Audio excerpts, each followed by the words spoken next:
Everybody, मैं मुकुंद आप सबका स्वागत करता हूं हमारे PSRM स्टडी चैनल में। आज के वीडियो में हम लोग जानकारी प्राप्त करने वाले हैं संसद टीवी के बारे में। संसद टीवी जो पहले लोकसभा और राज्यसभा टीवी चैनल होते थे, ये दो संसदीय टीवी चैनल्स थे, लोकसभा और राज्यसभा। ठीक है, लोकसभा टीवी जो संसद के लोअर हाउस यानी लोकसभा के कार्रवाई का लाइव टेलीकास्ट करते थे, जबकि राज्यसभा टीवी अपर हाउस और राज्यसभा की कार्रवाई को टेलीकास्ट करते थे।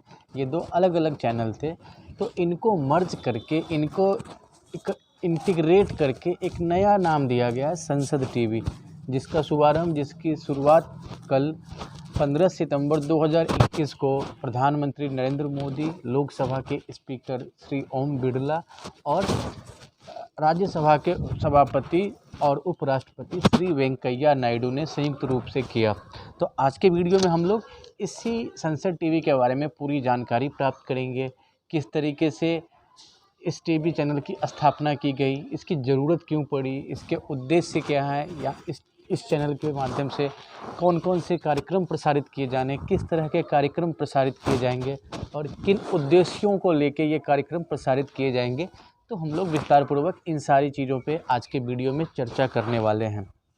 देखिए, संसद टीवी के गठन की जो प्रक्रिया है या संसद टीवी के स्थापना का जो विचार है, तो ये आज से 2.5 साल पहले या 2019 आप कह सकते हैं, 2019 के नवंबर से इसकी परिकल्पना शुरू हुई, जब लोकसभा के स्पीकर ओम बिरला और श्री वेंकैया नायडू, जो हमारे उपराष्ट्रपति भी हैं और राज्यसभा के सभापति भी हैं, तो इनकी पहल पे एक कमेटी की स्थापना की गई। इस कमेटी के अध्यक्ष श्री सूर्य प्रकाश थे, जो प्रसार भारती के पूर्व चेयरमैन भी थे। तो सूर्य प्रकाश जी के अध्यक्षता में एक समिति गठित की गई और उस समिति को सिफारिश सौंपने को कहा गया कि किस तरीके से लोकसभा टीवी और राज्यसभा टीवी को मर्ज किया जा सकता है। इस विषय पे वो अपनी रिपोर्ट जमा करें, अपनी सिफारिश दे। तो इनकी सिफारिश हम लोग समिति का नाम पता कर सकते हैं। समिति का नाम हम लोग जान चुके हैं कि संसद टीवी की स्थापना की सिफारिश सूर्य प्रकाश समिति के द्वारा प्रस्तुत की गई। और सूर्य प्रकाश समिति में जो प्रमुख सदस्य थे, उनमें ए राव, गणपति भट्ट ये लोकसभा सचिवालय से संबंध रखते थे। ठीक है, शिखा दरबारी जो राज्यसभा टीवी की वित्तीय सलाहकार थी, और डॉक्टर आशीष जोशी जो लोकसभा के पूर्व चेयरमैन थे। तो ये सूर्य प्रकाश समिति में ये 5 लोग सदस्य थे, जिसके अध्यक्ष कौन थे? अध्यक्ष जिसके श्री सूर्य प्रकाश थे। तो इनकी समिति ने अपनी रिपोर्ट जमा की और जिसके आधार पर संसद टीवी का गठन हुआ। जो लोकसभा टीवी, जिसकी स्थापना 2006 में की गई थी, और राज्यसभा टीवी इसको 2011 में शुरू किया गया। तो इनके साथ समस्या ये थी कि इनका ऑपरेटिंग कॉस्ट काफ़ी ज़्यादा हो रहा था, और इनमें ना डुप्लीकेसी ऑफ रिपोर्ट वाले, या आप कह सकते हैं कि संसाधन का अपव्यय कहीं ज़्यादा हो रहा था, चाहे वो श्रम संसाधन हो या वित्तीय संसाधन हो। ठीक, तो इनका अपव्यय ज़्यादा हो रहा था, एक तरह के एफर्ट्स की डुप्लीकेसी काफ़ी ज़्यादा हो रही थी। तो इन चीज़ों को ध्यान में रख के और इन्हें थोड़ा सा और इंटरटेनिंग और इन्फॉर्मेटिव बनाने के उद्देश्य से संसद टीवी शुरू किया गया है। संसद टीवी में ना 2 चैनल होंगे। संसद टीवी में 2 चैनल होंगे, संसद टीवी 1 और संसद टीवी 2। संसद टीवी 1 से और संसद टीवी 2 एक चैनल के माध्यम से सिर्फ संसद के दोनों सदनों की कार्यवाही को प्रसारित किया जाएगा, जबकि दूसरा चैनल पूरे साल तरह तरह के विभिन्न प्रकार के कार्यक्रम प्रस्तुत करेंगे, विभिन्न प्रकार के कार्यक्रम प्रसारित करेंगे, जिनके माध्यम से भारतीय नागरिकों में लोकतांत्रिक मूल्य, संवैधानिक मूल्य, सांस्कृतिक और ऐतिहासिक विरासत के प्रति जानकारी, हमारे समृद्ध कला, संस्कृति, ज्ञान, विज्ञान, कृषि से संबंधित जानकारी, इन सभी चीज़ों के बारे में नागरिकों को अंग्रेजी और हिंदी भाषा में जानकारी प्रदान की जा सके। साथ ही साथ जो लोकतंत्र की स्थानीय निकाय यानी ग्राम पंचायत से लेकर संसद तक हमारे प्रतिनिधित्व हैं, जो हमारे नेता हैं, उनके कार्यवाही, उनके अधिकार, उनके नियुक्ति, इन सभी के बारे में इस चैनल के माध्यम से जानकारी प्रदान की जाएगी। और संसद टीवी के चेयरमैन श्री रवि कपूर होंगे। श्री रवि कपूर भूतपूर्व IAS ऑफिसर हैं और इनका कार्यकाल 1 साल का होगा। ठीक है, तो संसद टीवी के चेयरमैन कौन है? रवि कपूर है, ये ध्यान रखेंगे हम लोग। इस चैनल की शुरुआत लोकसभा और राज्यसभा टीवी को मर्ज करके हुई है। लोकसभा टीवी की शुरुआत हुई है 2006 में। लोकसभा टीवी की शुरुआत ना अगर हम लोग कहें तो हमारे उस समय के जो लोकसभा स्पीकर थे श्री सोमनाथ चटर्जी, तो ये उन्हीं का आइडिया था कि हमारे सदन की कार्यवाही का प्रसारण किया जाए, लाइव टेलीकास्ट हो, जिससे नागरिकों में संसदीय कार्यवाही के प्रति जागरूकता हो। एक आम नागरिक हमारे संसद के कार्य करने के तरीक़ों को समझ सके, देख सके, हमारे संसदीय प्रणाली को ज़्यादा से ज़्यादा पारदर्शी बनाया जा सके। तो ये परिकल्पना श्री सोमनाथ चटर्जी की थी। ठीक है ना। लोकसभा टीवी की शुरुआत कब होती है? 24 जून 2006 को शुरू होती है। इसका आइडिया सोमनाथ चटर्जी का था, जिनका ये मानना था कि एक ऐसा चैनल होना चाहिए, एक डेडिकेटेड चैनल ऐसा हो जो लोकसभा के बारे में, लोकसभा की कार्यवाही को प्रसारित करे और लोगों को जागरूक करे। ठीक है। लोकसभा टीवी के शुरुआत के बाद से संसद के कार्यवाही का सीधा प्रसारण होने लगा था। उससे पहले टीवी पे संसदीय कार्यवाही का प्रसारण आंशिक रूप से होता था और जो विशेष कार्यवाही होते थे या कुछ विशेष घटनाओं का ही प्रसारण किया जाता था। सबसे पहले अगर हम लोग बात करते हैं संसदीय कार्यवाही के प्रसारण का, तो सबसे पहली बार संसद की कार्यवाही का प्रसारण हुआ है 20 दिसंबर 1989 को, जब तत्कालीन राष्ट्रपति रामास्वामी वेंकटरमन ने संसद के दोनों सदनों को संबोधित किया था संसद के केंद्रीय कक्ष से। याद रखेंगे, पहली बार किसी भी संसदीय कार्यवाही का टीवी पर प्रसारण हुआ है 20 दिसंबर 1989 को तत्कालीन राष्ट्रपति रामास्वामी वेंकटरमन के द्वारा। ठीक है, जब रामास्वामी वेंकटरमन ने दोनों सदनों को संबोधित किया था तो उसको प्रसारित किया गया था टीवी पे। और जबकि राज्यसभा टीवी की बात करते हैं तो हमें पता है कि राज्यसभा टीवी की शुरुआत हुई है 2011 में। हम लोग अगर इसकी बात करते हैं संसद टीवी की, संसद टीवी के जो सीईओ हैं हमें पता है वो हैं रवि कपूर। ठीक है, इसका जो प्रसारण इसके जो स्थापना का मुख्य उद्देश्य है वो है कि संसद टीवी को ज़्यादा प्रासंगिक बनाया जा सके, ज़्यादा शैक्षणिक, ज़्यादा प्रभावशाली बनाया जा सके, सेवा की गुणवत्ता को सुधारा जा सके, साथ ही साथ जो ऑपरेटिंग कॉस्ट है उसको रिड्यूस किया जा सके, जो डुप्लीकेसी ऑफ एफर्ट्स हैं, जो मिसयूज कह सकते हैं आप या अपव्यय है संसाधनों का, उसको कम से कम किया जा सके। ठीक है, तो संसद टीवी के स्थापना से राज्यसभा और लोकसभा को मर्ज करके जो संचालन लागत आती थी, जो ऑपरेटिंग कॉस्ट था, उसको 25% तक रिड्यूस किया जाएगा। और जो अगर हम मैन पावर की बात करते हैं तो इसके मैन पावर जो पहले लोकसभा टीवी और राज्यसभा टीवी में थे, तो उसी मैन पावर को ये यूज करेंगे यहाँ पे। संसद टीवी की स्थापना में जो मौजूद थे, प्रधानमंत्री थे, लोकसभा के स्पीकर थे और उपराष्ट्रपति थे, इन तीनों ने संयुक्त रूप से संसद टीवी का उद्घाटन किया है।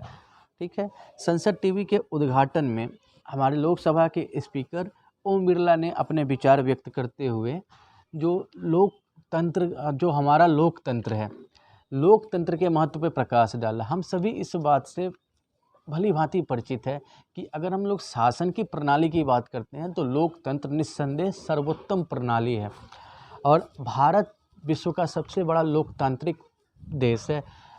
अगर हम लोग लोकतांत्रिक देश के परिप्रेक्ष्य में बात करते हैं तो भारत सबसे बड़ा लोकतांत्रिक देश है, जहां पे 60 करोड़ से अधिक मतदाता अपने मताधिकार का प्रयोग करते हैं।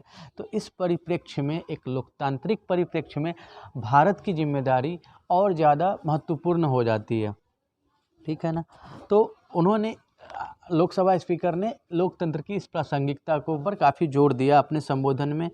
और अगर हम एक इत्तेफाक हम कह सकते हैं कि जिस 15 सितंबर की तारीख को संसद टीवी की शुरुआत की गई है, 15 सितंबर को हम लोग एक और दिवस के रूप में मनाते हैं।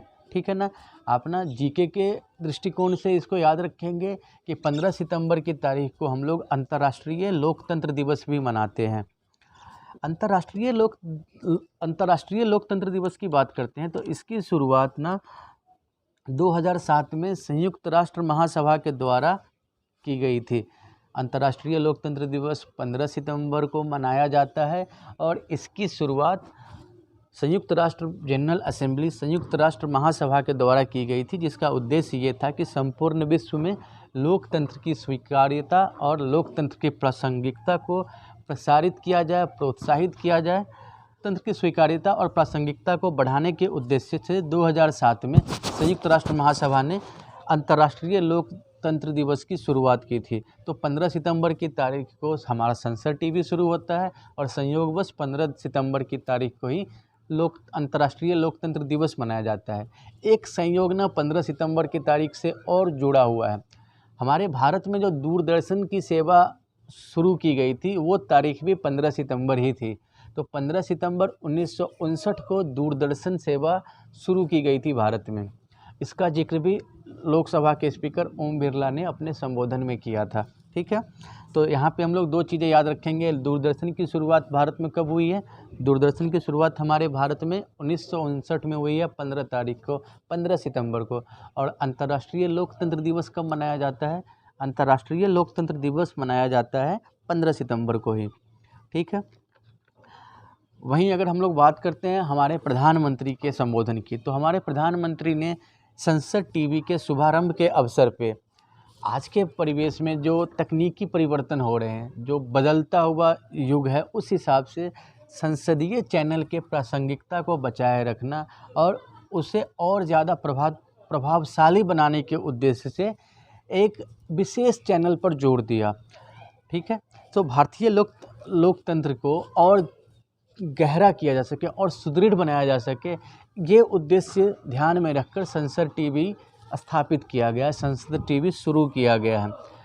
प्रधानमंत्री जी ने अपने संबोधन में ये हमारा जो लोकतंत्र के प्रति जो स्वीकार्यता है, हमारे देश में जो लोकतांत्रिक मूल्यों के प्रति सम्मान की भावना है, तो उनके बारे में भी अपने संबोधन में उन्होंने जिक्र किया। उन्होंने ये भी बताया कि भारत की जो लोकतंत्र है वो एक व्यवस्था से ज़्यादा एक विचार है, तंत्र से ज़्यादा ये एक स्पिरिट है। भारतीय जनमानस में लोकतंत्र के प्रति एक स्वीकार्य और एक सम्मान की भावना है। और उन्होंने आज के परिवेश में कंटेंट के इम्पोर्टेंस पे भी फोकस किया।